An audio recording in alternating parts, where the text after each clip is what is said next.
Marvel music sucks. It's the worst. No bueno. Get it out of my face. It's what everyone says, isn't it? But that's just what they want you to think. Are they being deceived or are they not being deceived? I don't know, it's a mystery, my god! We need an answer, now! No one is nerd enough to listen to every single soundtrack in the MCU to unravel this puzzle. Wait, I can do it!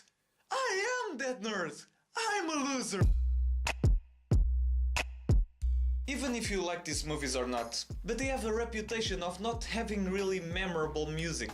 Some YouTube channels have given their opinion on this. They blame modern techniques and lack of risks as the main reason. I really advise you to watch these videos, they are really good and informative. But are they exaggerating? Why don't we find out? As I'm a huge nerd and a fan of film music, I decided to listen to all soundtracks to the MCU. To unsolve this mystery. Because remember, it's not the studio that makes the music, it's the composers. The studio and the filmmakers affect what they want in their film, but it's the composers who make the music. So come with me, my little bastards, and let's surf and find out what's behind the MCU music. A little warning, there are 3 things you have to keep in mind. I'm criticizing the soundtracks, not the movies themselves. I will give no opinions about the movies. Second, I'm not a composer. I'm not a music teacher. I had a few classes. I can play 2 or 3 instruments, but I'm not an expert in music. This is just my opinion. And third, I will not say too much detail about the soundtrack. It's more than 20 movies. I don't want to spend the rest of my life talking about Marvel music. Now, let's stop wasting time and start with...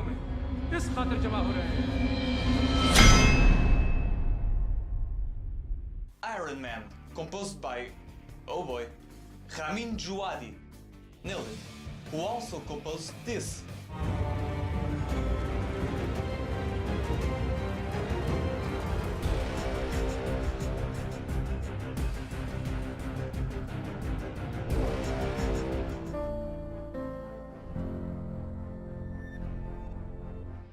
Now, I want you to think with me. How would you guys do a team for Tony Stark? He's a genius, he's a millionaire, goes to parties, casinos, gets drunk, always has a joke to say. He's the coolest guy in the world. He's basically a rock star. Hey!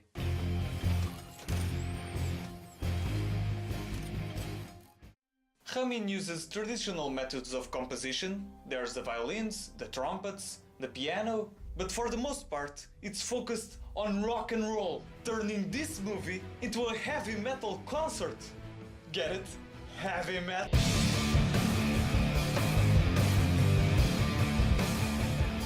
This mix of orchestra and rock and roll gives the film its own style, something that always helps. Some of the best soundtracks have their own sound that sets them apart from any other.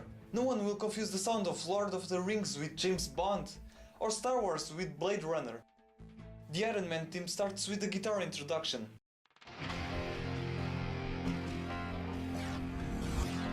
And then goes to the leitmotif.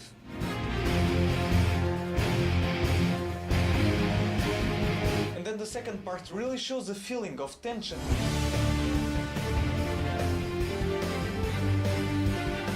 This theme develops throughout the film. The rock sound is there from the beginning, but the leitmotif begins to appear when Tony decides to make the suit, because that scene is where Iron Man is born.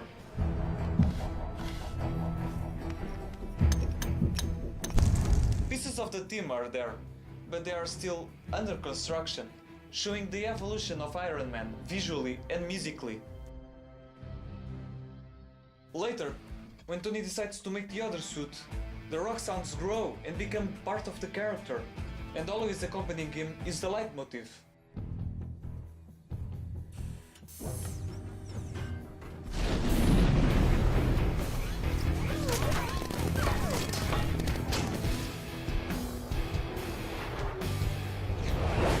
And that second part I mentioned.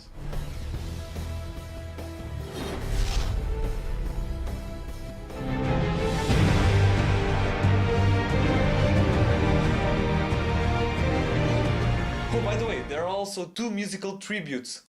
Tony Stark makes you feel he's a cool exec with a heart of steel.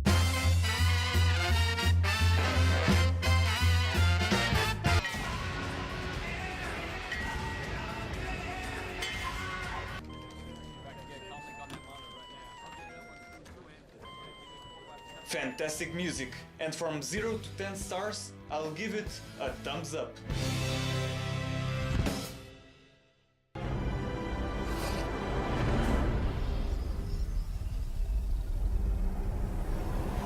Craig Armstrong composed the music for this movie, and he also composed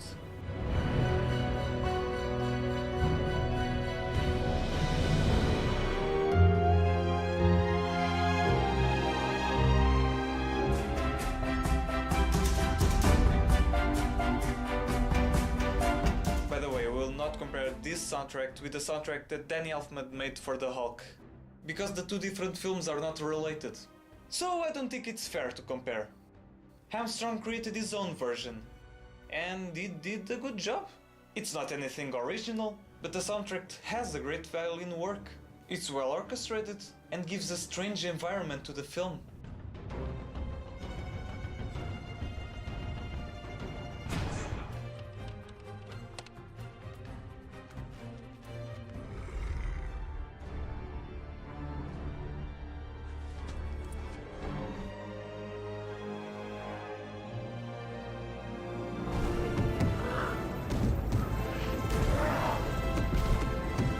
Unlike the other Marvel films, there is in fact an excellent musical tribute. See if you can recognize this.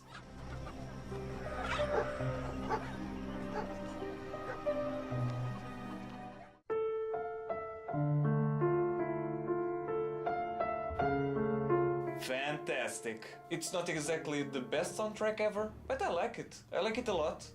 It gives the Hulk his distinct style and goes well with the movie. From 0 to 10, I'll give it a Hulk. We have a Hulk. We have a Hulk.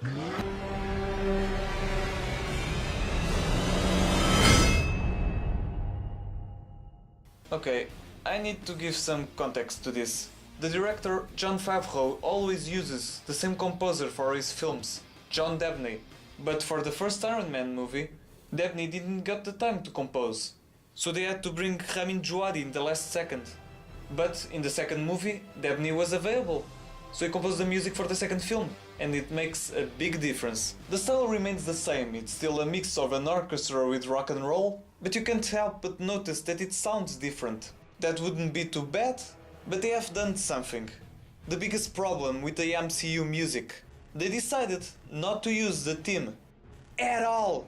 They decided to abandon it, like a dog in the middle of the street. This is one of the biggest problems I have with the MCU. The musical continuity sucks. I get it. Composers want to showcase their creativity by creating their own theme. But there are 4 problems with this. First, it's a waste. Why be creating something, striving to capture the essence of the character through the music, if they will completely ignore in the next flick? Second, they miss the opportunity to work on the material that already exists and give their own creative touch on the same theme. For example, there are lots of composers who would kill to make the music for 007. Several made their own version, but never replaced the theme.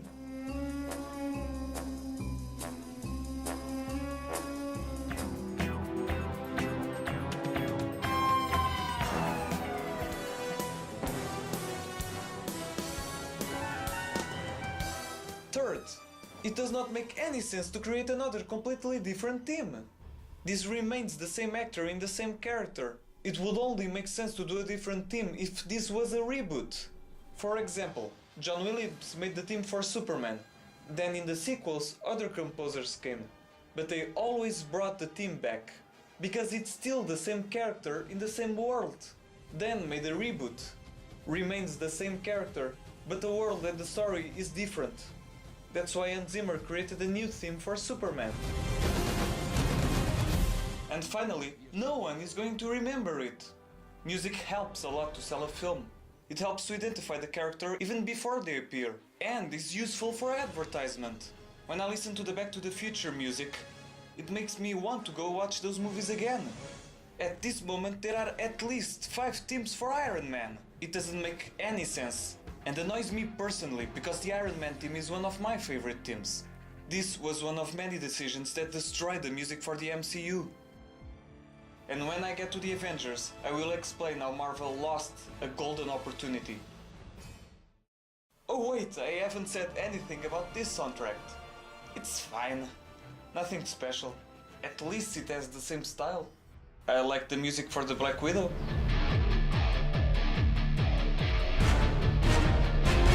It sounds like music for the early 2000s. Oh, and there's AC/DC.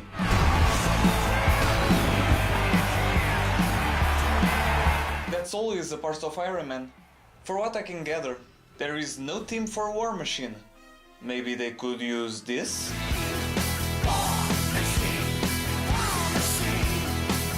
Oh, I forgot. Iron Man has a new team.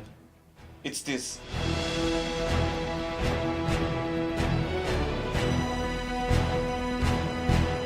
It's not bad, but not good either. By the way, in the first movie, the Iron Man team is played multiple times, getting really stuck in your head. You wanna know how many times they play in this movie? 3. Here's the first.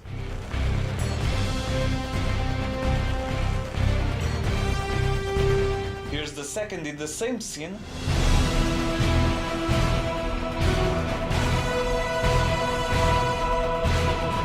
And the third one is in the credits. Huh. In the making of documentary, they say they created several teams for Iron Man, but it was difficult to find one that fits. Oh, if at least there was, I don't know, already a team? But there isn't one, and now I'm sad. Last thing to mention, they made a song for the Aspost arc, and brought Richard Sherman, who made this. Supercalifragilisticexpialidocious, even though the sound of it is something From Mother Nature's recipes that bring the bare necessities of life. You pretty chitty bang bang, chitty chitty bang bang, we love you. And They use an instrumental version for the beginning. Everything is achievable through technology. But they only passed the whole song in the credits.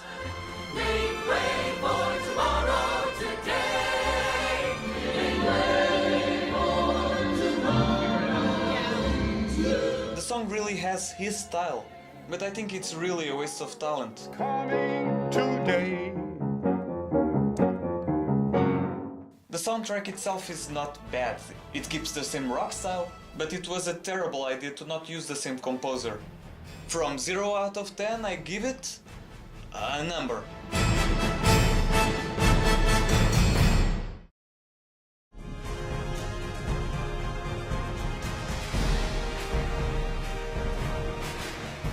Patrick Doyle composed the music for this movie. He also composed the music for most Kenneth Branagh movies.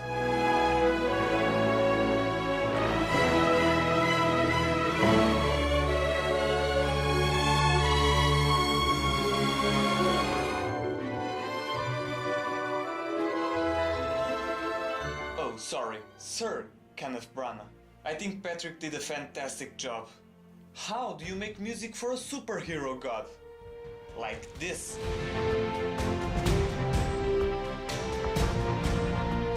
The music that plays in Asgard is excellent, and the theme for Thor is beautiful.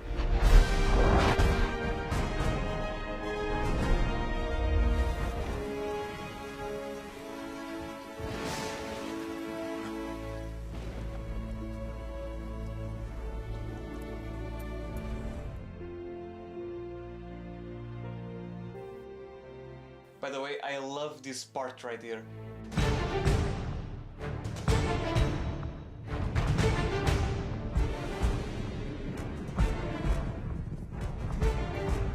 I can't show the whole music because YouTube, but look up, it's this one. It uses the choir beautifully with the orchestra, creating something unique. Unfortunately, the music that plays when he's on Earth sounds like temp music, not as good as the music that plays on Asgard. Apparently, this was a conscious decision to show the difference in the locations, but I wish it didn't sound so generic. And the same goes to the music that plays on Oh my god. There, the music that plays there. It sounds like Hans Zimmer 2.0.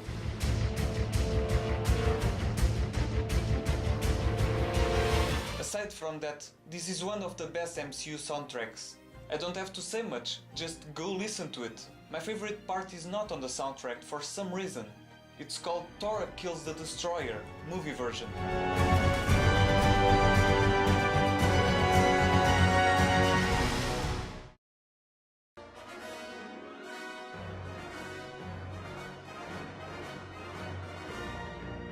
Another great soundtrack. What's going on here? I don't know, I think I'm going crazy. The music was composed by Alan Silvestri, who you must recognize from this.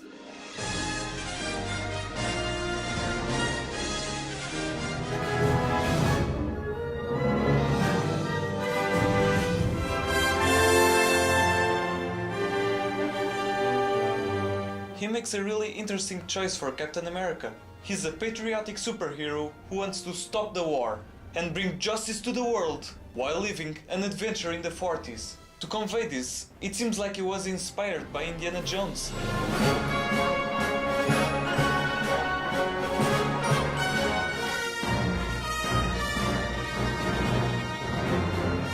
There's that style of adventure music that made Korngold famous, but at the same time, it made him a patriotic symbol. Silvestri must have used Aaron Copland as an inspiration. Now, to better explain this part, I will use a clip from one of my favorite YouTubers, Sideways. But in 1942, Copland wrote one of his most famous pieces, Fanfare for the Common Man.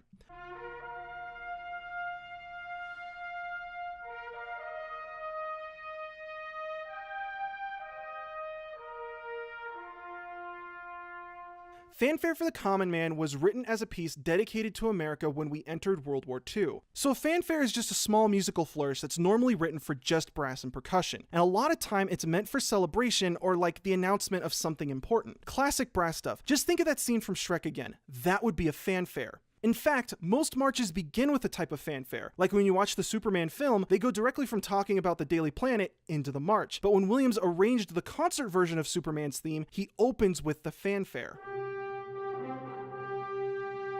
So Fanfare for the Common Man was written to honor the American soldiers going to war, and it's one of the most culturally significant pieces of American music. In fact, Williams ended up using Copland's vernacular style from Fanfare for the Common Man again when he wrote Hymn for the Fallen for the film Saving Private Ryan.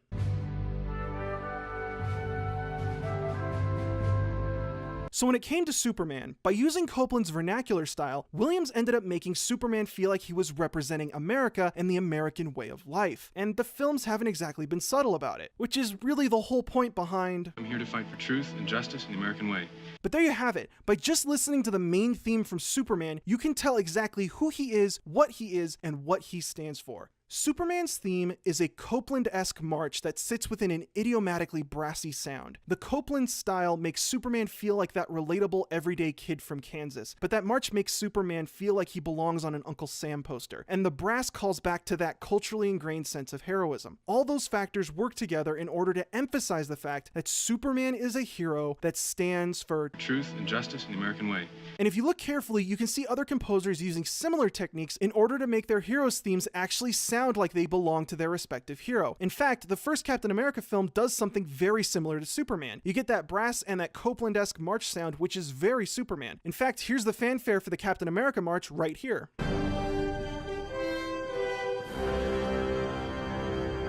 But you can't blame Silvestri for that. How else are you supposed to musically represent a hero that stands for truth and justice in the American way? If you want to see the whole video, there's the link.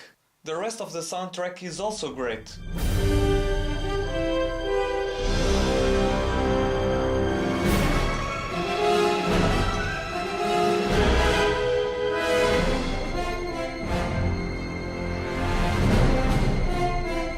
It's so patriotic that this should be the poster for the movie. When I listen to this music, I want to start running. I want to fire some guns. I want to blow up Nazis. I want to blow them all. Anyway, the theme follows Captain America well in the action scenes, and I always identify Captain America with his music. Another thing, remember this song?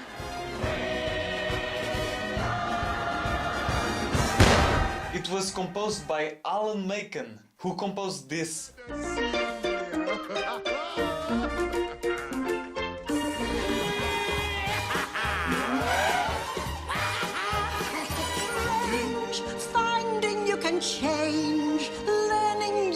wrong. This is another of the best MCU soundtracks. And in my rating, I'll give it an emoji eggplant.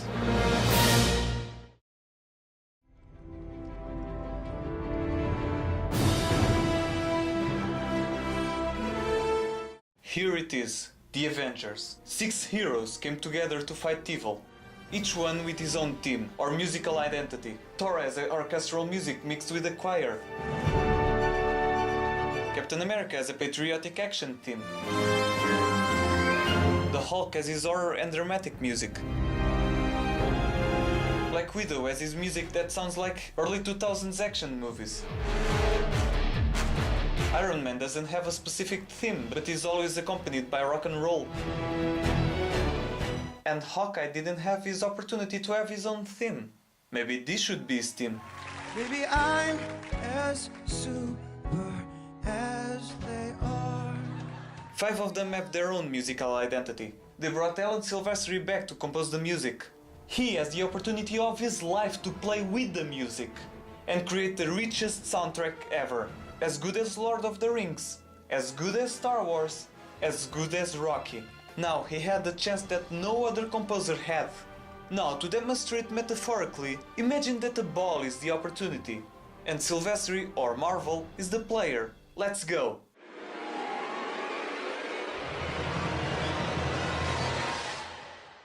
You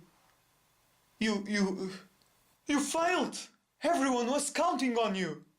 Now for real, you can't imagine how annoyed I was when I saw the movie and found out they didn't take advantage from their own music.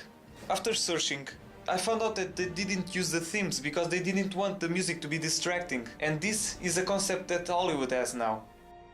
Music is not to be noticed, but they don't realize that this kind of thinking harms movies. Blockbusters today have such by the numbers music. Composers like Danny Elfman have already shown their irritation and disgust for this kind of thinking. A good soundtrack can help a lot a movie. There are so many bad superhero movies with great soundtracks. Makes you want to see the movies just for the music. I realized that mixing 5 or 6 themes would be a mess, but the Fellowship of the Ring alone has more than 20. And even gives more satisfaction when you see the movie again. Stop simply discarding the theme with every movie. Yes, this happens with almost every movie. This brings another complaint that many people have with the MCU. You can't remember any of the themes. When you see an MCU movie, you see that they pay close attention to the continuity. It will be really great if they paid attention to the musical continuity. It's funny, there's a lot of videos on YouTube where they re-edit some of the scenes with the respective character theme. And for the most part, it works.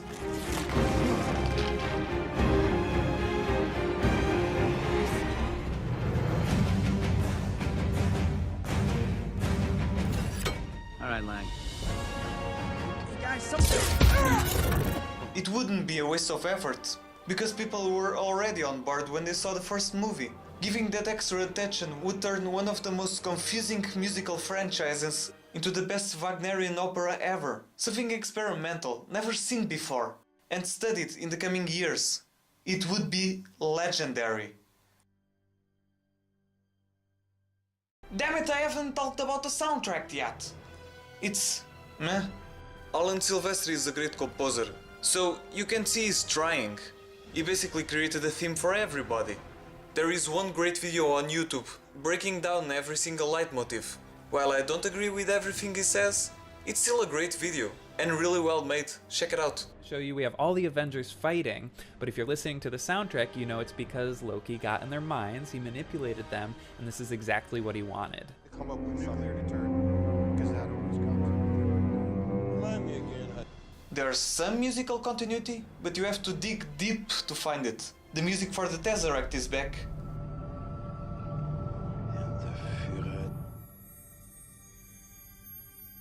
The theme for Captain America appears, but again, it's very brief.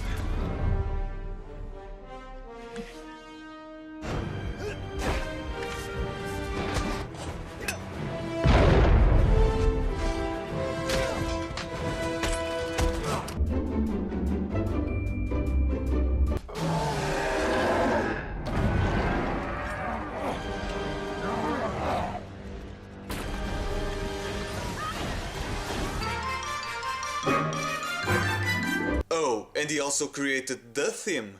It's the theme that became the most popular MCU theme ever. You know it right now.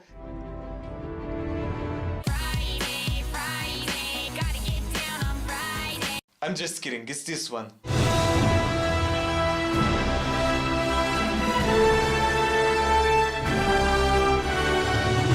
The theme is good. It's divided in two parts. The first is this.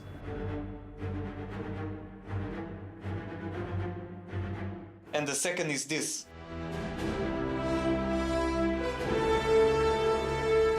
But the theme is used in a weird way. The first half is used in two scenes.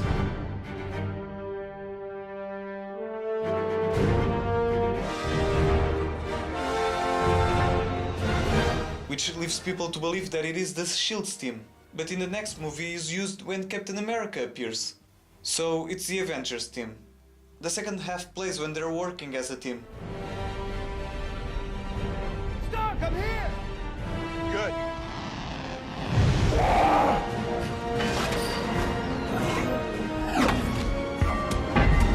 So it makes sense there. After some reflection, I realized that this is not a theme of the Avengers. In this case, I don't mean the team, I mean the movie Avengers. You listen to the first half of the theme in the first half of the movie, and the second half of the theme in the second half of the movie.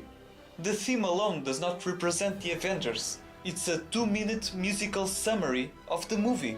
But later, in the sequels, it became the theme for the team, which leads to why this music is the most recognized. Because they used it again in the sequels. They didn't simply throw it to the garbage, they reused it and used it in the trailers.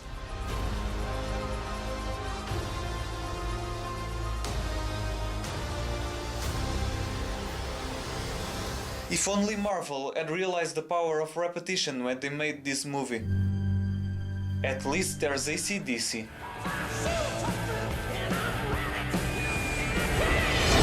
Iron Man always has AC/DC, and for my ranking, I give it. I hate ratings, so let's stop this dumb joke.